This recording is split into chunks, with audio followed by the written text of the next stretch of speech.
she has traveled here to show us what she brought to Lowell with her. Thank you. Good evening, everyone.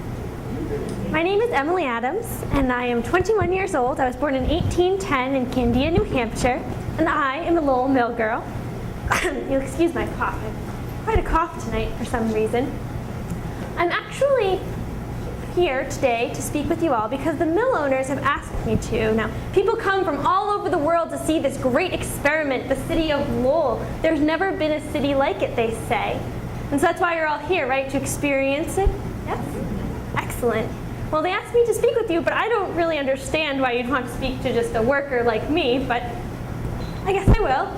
I'm actually on my way home right now, home to New Hampshire for the first time in 2 years. Every so often in the summer, the water levels are too low in the canals and we can't run our machines, so they might be able to give us a 2-week vacation, they call it, but we do not get paid when our looms aren't running.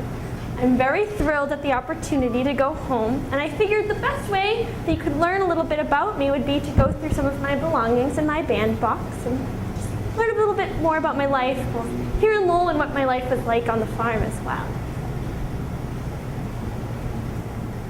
So this is one of the things that I brought with me when I came from the farm to Lowell, and of course, mothers always say you mustn't leave home without your cloaks, right? But here in the city, it's not about keeping me warm in the wintertime. I mean, it does help, but it's about keeping the dust off of me. There's so much dust in the city of Lowell. Even though the horses are traveling along cobblestone streets, there's so many of them, more than I'd ever seen in my entire life. So I wear my cloak sometimes even when it's a bit warm out to keep my dress, especially this, my Sunday dress, looking nice and clean at all times. This was my first purchase here. It cost me $1.25. I saved up for it. This is my calash, and it fits right over my bonnet. And like the cloak, it keeps the dust off, it keeps the rain off, and I felt like quite the city girl when I finally bought my calash.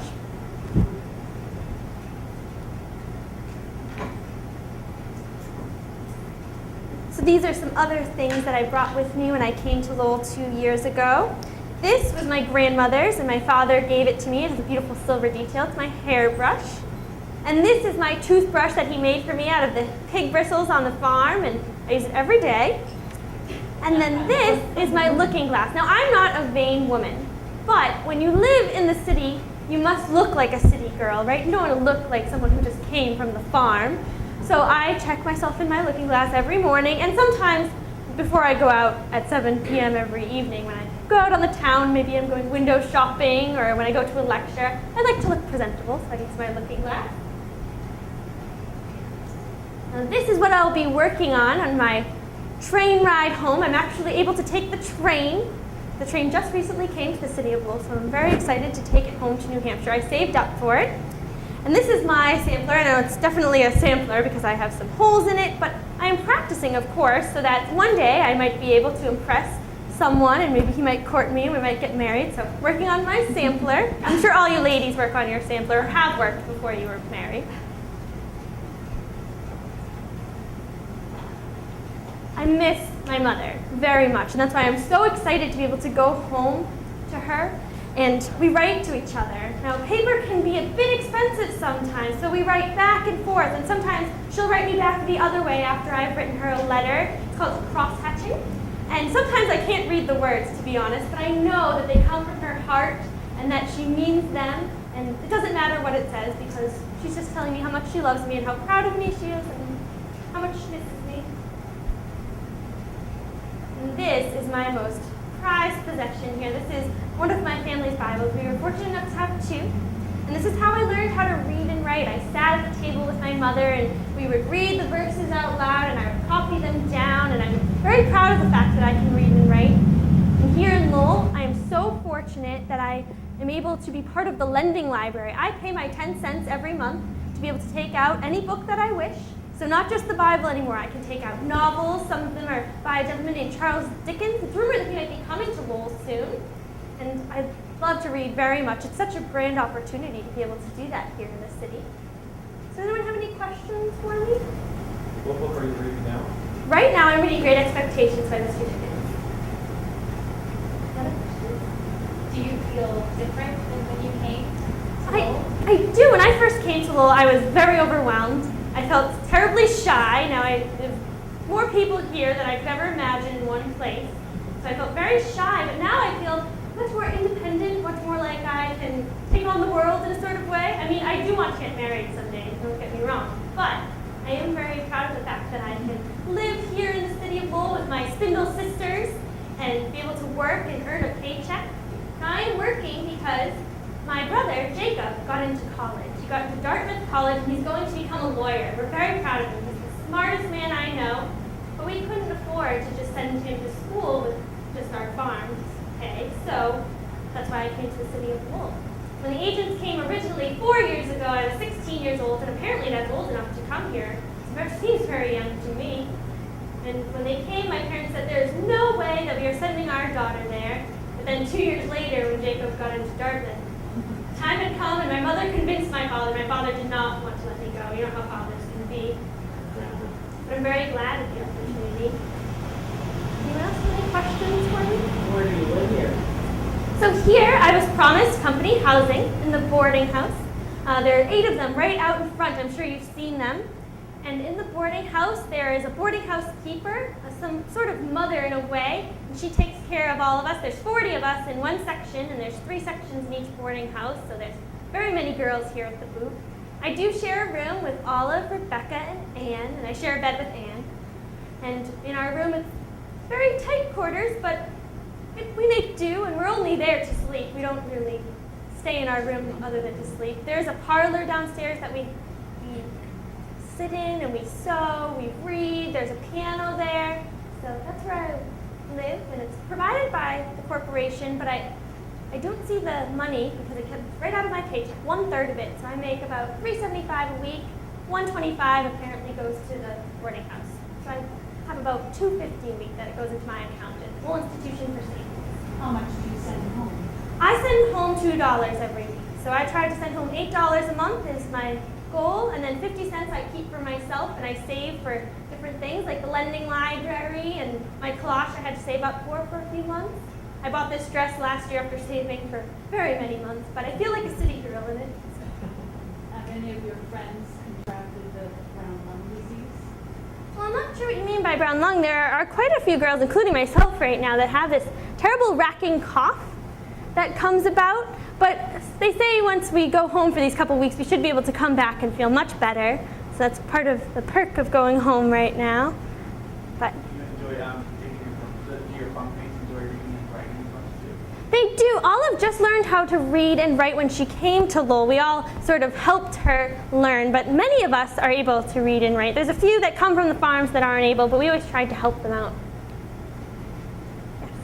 What has been your greatest challenge working with girls? When I first came here, the noise was completely overwhelming. Now, I have woven before on a loom at home, and that's simple. You use your feet and your hands, and it's very rhythmic. But here, all of the looms are running all at once. There's 200 of them on one floor. It's amazing. I tend to just my 2, but there's 200 of them. And when I first walked in, I was more overwhelmed than I had been in my entire life because of the noise. And the other parts of it it's terribly difficult to breathe in there. It's hotter than a summer's day, and it feels much more humid than that because they're pumping in steam to make sure that our threads do not break. So it is difficult to work, but you do get used to it. And I keep thinking to myself, I'm helping my family, I'm helping Jacob, and I get to go to the lending library. Yes. How many hours a day do you work? Well, I wake up at 4 a.m. and I work 14 hours a day. So I wake up at 4 a.m. and I'm at my loom by 4:30. And then I work until about 7 when the bell rings. Then we go back to our boarding houses and we eat some breakfast. And then half an hour after that, by 7:30, we must be turning our looms back on. We work until noon, where we go back to the boarding house to eat our dinner, our biggest meal of the day. Half an hour again, so 12:30, we are back at our looms or other machinery here in the mills. And then we work until, depending on the season, in the summertime we work until 7 at night because there's light. In the wintertime, sometimes they say we can stop at 6, so it's a little bit shorter of a day. But 14 hours is normally what we're working. It's a very, very long day. It's much longer than when I worked on the farm, because on the farm I woke up with the sun, and then I worked until there was no more sun. But here it's very regulated, by the clock, by the bell. How many breaks did you get during the day besides breakfast, lunch?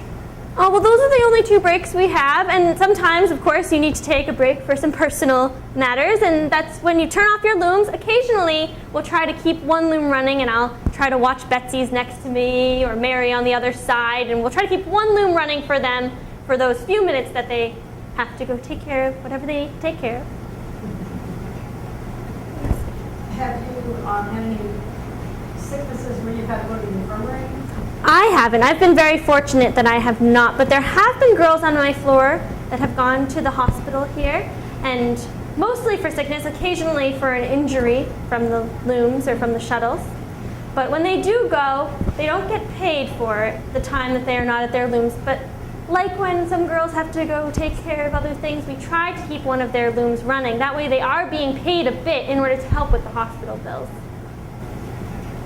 Can we talk about going on strike and working There are many girls who are frustrated with the conditions here, but at the same time, this is our only opportunity as women to have a job. So personally, I would never think of ever going against the corporation, but there are many girls who try to get me to come to meetings. They're calling it the Lowell Female Labor Reform Association. So I don't think I will ever go. I only plan on working for maybe 1 or 2 more years. I do not intend to stay here forever. Yes? Do you make more money now than you did when you first came? I do. I definitely do. When I first came, I was just a second hand. I had to learn the ropes, so to speak. I mean, I know how to weave, like I said, but I did not understand anything about a power loom. And so I shadowed Mary, the woman who works next to me, and she showed me how to do it. So the first thing you're watching for is the warp threads, to make sure those don't break. Those are the ones coming towards you, and they're lifted up by the harnesses, every other one. So it's ka-chunk, ka-chunk, ka-chunk, ka-chunk. And they make space for the shuttle to go through. And the shuttle is the weft thread, and the way I remember it is weft to white, weft to white. And so that's the loom, and that's what I'm doing. And originally I only had 1 loom, so I was only paid about $2 a week at the beginning. And now, as more of an expert weaver, the $3.75 is something I'm quite proud of, and that's the average. Some weeks I do make 4 if I'm particularly feeling good about my weaving, but some weeks I only make about $3.25. Any other questions? Yes? How do they calculate how much you're weaving? It's all dependent on how much good cloth I produce. So they take it off of my looms and they have a measuring station. That's another job that a woman might have here. And they measure it out, and if there's any defects, for example, if I let my shuttle run without a weft thread, then it will create a defect. Or if I let a warp thread break, it'll be a huge defect in my cloth. And so they deduct that from however much. I'm not sure quite of all the mathematics. I'm not very good at math. But I do know that they take out whatever defects I have in my cloth from my pay. How much does your dress cost? My dress cost $4. I saved up for a very long time for it, and I'm very pleased with it. Like I said, it is my Sunday dress. I would never imagine wearing this in the weave room because there are all the belts and all the moving parts of the looms. These sleeves would be very dangerous. But when I go to church on Sundays, I like to look my best, and so that's when I wear this. And I'm happy that I'll have it with me for the rest of my life, and probably it will be my church dress for the rest of my life. Is that from Lowell? It is. It was made in the Merrimack Manufacturing Company. They have a print works down there. Here at the boot, we're just creating toweling. Do the different mills and companies compete against each other? But from what I've heard, they don't, because we're all doing slightly different things. So like I said, the Merrimack is creating the printed fabrics like this one. We're creating kind of a coarser, rougher toweling. Down at the Middlesex, they actually create woolens. They're the only woolen mill in Lowell. So they're all doing a little variation on a theme. And that way the investors can actually invest in all of them at once, and they all have a different market for their goods. How is the overseer? Well, Mr. Cooper, he is quite interesting. You know, as long as you're doing your job, he does not bother you. But if you are slow or if you are late coming back from dinner or breakfast, then he will have a word with you and there will be pay docked. I've never had any trouble with him, though. Anyone else have any What do questions? you miss most about farm life? What do I miss? My mother and my brothers and my father very much. But from farm life, I miss being able to work at multiple things in a day. So when I'm weaving, I am only standing at my 2 looms and I am paying attention to the weft and the warp threads, and that is all I can do all day. When I was on the farm, I could weave for a bit, spin for a bit, milk the cows, anything that I wanted to do. I could work at my own pace and do different jobs. It can get very monotonous working in the mill. What kind of quality food do you have? I imagine you miss fresh eggs and cream. It is not quite as good as my farm, but there is a bit more variety here because we are in the city. And Mrs. Matthews, my boarding house keeper, she is a very good cook.